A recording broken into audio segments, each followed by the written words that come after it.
주님께서 여러분과 함께 요한이 전한 거룩한 복음입니다. 주님 영광 받으소서. 그때 예수님께서 제자들에게 말씀하셨다. 너희의 마음이 산란해지는 일이 없도록 하여라. 하느님을 믿고 또 나를 믿어라. 내 아버지의 집에는 거처할 곳이 많다. 그렇지 않으면 내가 너희를 위하여 자리를 마련하러 간다고 말하였겠느냐. 내가 가서 너희를 위하여 자리를 마련하면 다시 와서 너희를 데려다가 내가 있는 곳에 너희도 같이 있게 하겠다. 너희는 내가 어디로 가는지 그 길을 알고 있다. 그러자 토마스가 예수님께 말하였다. 주님, 저희는 주님께서 어디로 가시는지 알지도 못하는데 어떻게 그 길을 알 수 있겠습니까? 예수님께서 그에게 말씀하셨다. 나는 길이요 진리요 생명이다. 나를 통하지 않고서는 아무도 아버지께 갈 수 없다. 주님의 말씀입니다. 그리스도님 찬양합니다. 참 예수님, 비가 옵니다. 요즘 좀 비가 좀 잦은 것 같기도 하고 내일부터는 또 안 내릴 테니까 오늘 이제 16일이고 5월입니다. 생각을 해보니까 5월이 너무 안 가는 것 같아요. 다른 달보다 유독 오늘 봤는데 반 틈밖에 안 지났어요. 5월에. 그래서 왜 다른 달보다 5월은 이렇게 늦게 가는 것처럼 느껴질까 생각을 해보니까 그놈의 선거 때문에 그런 것 같아요. 마음은 막 빨리 좀 지났으면 좋겠는데 얼른 6월이 좀 됐으면 좋겠는데 그런 급한 마음이 있다 보니까 오히려 아니 한참 산 것 같은데 이제 16일밖에 안 됐더라고요. 참 그런 생각이 잠깐 들었습니다. 오늘 복음은 이제 예수님께서 최후의 만찬 석상에서 하신 말씀이죠. 마음이 산란해지는 일이 없도록 하여라. 오늘 복음의 배경 이야기를 잠깐 하게 되면 내 아버지의 집에는 거처할 곳이 많고 내가 너희를 위하여 자리를 마련하러 가며 너희를 위하여 자리를 마련하면 다시 와서 너희를 데려다가 내가 있는 곳에 너희도 같이 있게 하겠다라는 그 말씀을 하시죠. 승천하시고 부활하시고 승천하시고 다시 재림하셔서 우리를 다시 데리고 가신다라고 하는 그런 약속으로 또 이해를 할 수 있겠죠. 하지만 이 구도는 예수님께서 그냥 하시는 말씀은 아니고 그 당시에 있던 이스라엘의 혼인 풍습에서 나온 말씀입니다. 그러니까 예수님께서는 하늘나라를 혼인잔치 비유에다 많이 비유를 하셨듯이 이 과정도 이스라엘 사람들의 혼인 풍습에서 이제 나온 말씀인 거죠. 배경이. 이스라엘 사람들의 혼인 풍습은 그 당시에 대체로 이런 상황입니다. 지금처럼 이렇게 연애하고 그런 시절은 아니었겠죠. 중매를 하고 그러고 나서 이제 그 어떤 양가에서 서로 혼인을 맺기로 약혼을 하자고 마음이 맞으면 신랑이 그 중매인하고 같이 신부집을 찾아갑니다. 그래가지고 처음으로 이제 신부 얼굴을 봐요. 그래서 보고 이제 그 혼인 약정서를 씁니다. 그리고 지참금도 주고 이렇게 하고 결혼하기로 약속을 맺고 집으로 옵니다. 그러고 나서 이제 그 신랑의 아버지가 이제 아들을 지켜보는 거예요. 그렇게 약속을 하고 나서부터 아들은 자기 신혼집을 짓기 시작합니다. 그래서 언제 결혼할지는 몰라요.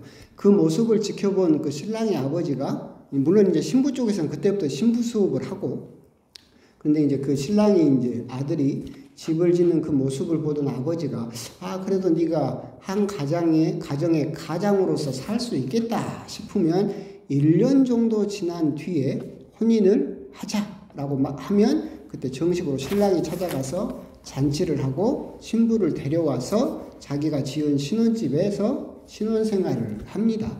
그렇기 때문에 예수님께서도 다시 예수님께서 찾아오실 그 날과 그 시간은 천사도 모르고 아들도 모르고 오직 누구만 안다고 그랬습니까?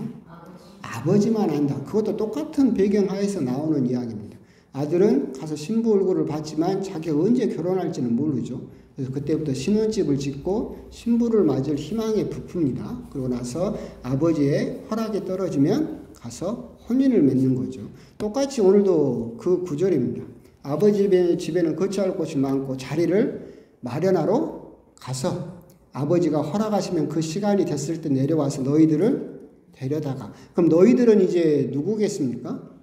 신부죠, 신부. 자기는 신랑이고. 그래서 신부를 데려다가 하늘나라에서 어떻게 보면 혼인잔치를 하겠다라는 그런 말씀이 오늘 배경에 그 들어있는 말씀입니다. 그래서 뭐 승천하시고 재림하셔서 뭐 휴건이 뭐 구름을 타고 그런 이야기가 아니라 그 당시에 이스라엘 사람들이 가지고 있던 혼인의 전통에 따라서 예수님께서 하고 계신 말씀이다 라고 생각을 하시면 되겠습니다. 근데 이제 여기서 잠깐 생각이 엇나간 게 잠깐 그런 구절이 있었어요. 아니, 그런 생각이 있었는데, 내가 있는 곳에 너희도 같이 있게 하겠다. 그럼 예수님과 같이 있는 곳이 어딥니까? 하늘나라겠죠. 우리가 부활하고. 그러다가 잠깐 저는 보지도 않았지만 우리 어머니가 요즘 재미있게 보는 드라마가 제목도 잘 몰라요. 근데 대충 그런 내용이래요. 그 할머니가 하늘나라를 갔는데 할머니는 60대로 부활을 하고 80대예요. 신랑은 뭐 30대로 부활을 해가지고 뭐 하늘나라에서 뭐 요지경 뭐 이렇게 한다고 그런 드라마가 있는 거지. 여러분도 그렇게 생각합니까? 여러분들은 하늘나라에서 부활해서 하늘나라 가면 몇 살쯤으로 부활할 것 같아요? 젊었을 제일 이쁠 때로? 나도 모르죠. 나도 안 가봤는데. 근데 이제 토마스 아퀴나스 성인이 이제 당신의 이제 그 책에서 그 대이교도 전서에서 쓰기를 우리가 부활할 나이는 예수님의 나이로 부활할 것이다 라고, 그러니까 31살에서 33살 사이 그때쯤으로 부활할 것이다 라고 적기는 하셨지만 꼭 그때로 부활하는 것은 아니겠죠. 왜 그러냐면 예수님께서 부활하셨을 때 제자들이 알아봤습니까? 못 알아봤습니까? 못 알아봤어요. 그러니까 어떤 특정한 시점에 31살이나 33살의 모습으로 부활하셨으면 제자들이 못 알아볼 리가 없죠. 결국은 영적인 몸이라고 하는 것은 우리가 타고난 모든 삶의 역사성을 한 몸에 함축하지만 예전과는 다른 몸이죠.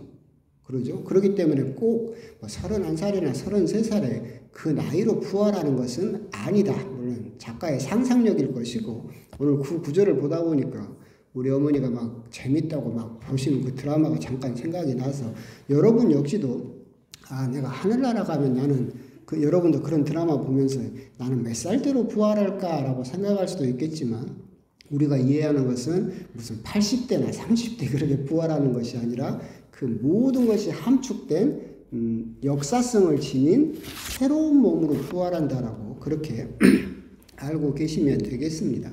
그런 배경 하에서 오늘 복음의 핵심은 가장 마지막 구절이죠. 나는 길이요 진리요 생명이다 라고 말씀을 하시죠.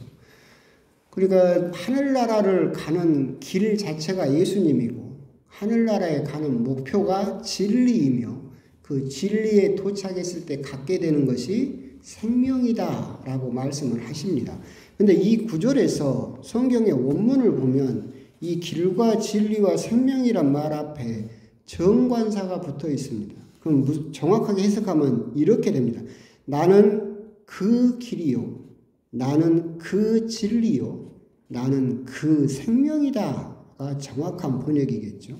그럼 예수님은 여기서 왜 정관사, 정확하게 지적하는 정관사를 붙이셨을까 생각을 해보면 길과 진리와 생명은 하나뿐이다.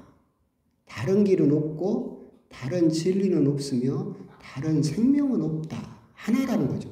생각을 해보시면 그렇습니다. 길도 여러분들은 하나의 길만 갈 수 있습니다. 여러분들이 운전해서 서울 가는 고속도로를 탔어요. 그러면서 동시에 부산을 갈 수 있습니까? 우리들은 오직 하나의 길만 갈 수 있죠. 진리도 하나만 가질 수 있어요. 예수님이 진리다 믿으면서 돈도 진리다라고 믿는 삶은 산란해지겠죠. 앞에서 예수님이 너희 마음이 산란해지는 일이 없도록 하여라. 우리가 두 가지 길을 가려고 하면 산란해지겠죠. 그죠? 흩어져서 마음이. 우리가 두 가지 진리를 품고 살면 산란해지겠죠. 내가 마음속에 예수님만을 품고 산다. 예수님만이 진리다라고 품고 살면서 동시에 돈도 진리다. 권력도 진리다라고 한다면 진리가 진리일 수가 없다. 우리가 품고 살 수 있는 진리도 오직 하나뿐이다.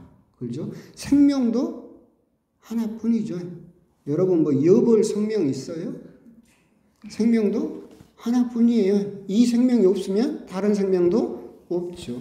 결국 나는 길이요 진리요 생명이다 해서 예수님께서 강조하시는 것은 하늘나라를 가기 위한 길은 하나뿐이다. 그리고 진리도 하나이며 생명도 하나이다. 다른 길은 없고 다른 진리도 없으며 다른 생명도 너희들은 지닐 수가 없다. 그런데 우리들은 거기에서 두 가지를 길을 가려고 하고 세 가지 길을 가려고 하고 이것도 진리고 저것도 진리고 이것도 진리고 그러죠? 그러게 되면 마음이 산란해지겠죠. 그럼 한 군데 집중하지도 못하고 다 흩어져 버릴 수밖에 없다. 종교주일이었던가 제가 그때 한번 말씀드렸었죠. 독일에 실제 그 신문 기자가 카톨릭 신자였는데 정말로 하늘나라를 가고 싶었어요. 그래가지고 이 사람이 카톨릭 신자였으니까 당연히 카톨릭 믿음을 가지고 있었지만 불교도 가고 개신교도 가고 힌두교도 가고 이슬람도 가고 다 갔어요. 그래서 믿은 종교가 총 17개를 믿었죠. 이 사람은 정말 하늘나라를 갈 수 있을까요? 못 가죠. 이미 산란해져 버렸죠. 완전히 부서져서 흩어져 버렸죠.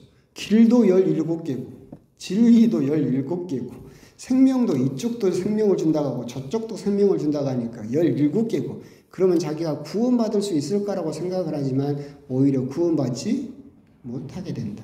우리가 신앙생활을 하면서 이 부분에서 정말로 나는 한 가지 길만 가고 있는가 아니면 부처도 길일까?